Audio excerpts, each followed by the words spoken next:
How to unsend a message in iMessage. Open the Messages app and go to the conversation with the message you want to unsend. It must be a blue bubble, meaning it's sent as an iMessage, not SMS. You only have 2 minutes to unsend a message after sending it. After that, the options disappears.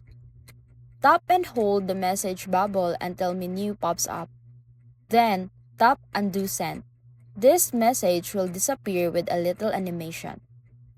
If the recipient is also using iOS 16 or later, the message disappears on both ends. If they are using an older version of iOS or Android, they may still see the message. You can also tap Edit instead of Unsend if you just want to fix a typo. You'll see Edited below the message after making changes. And that's it!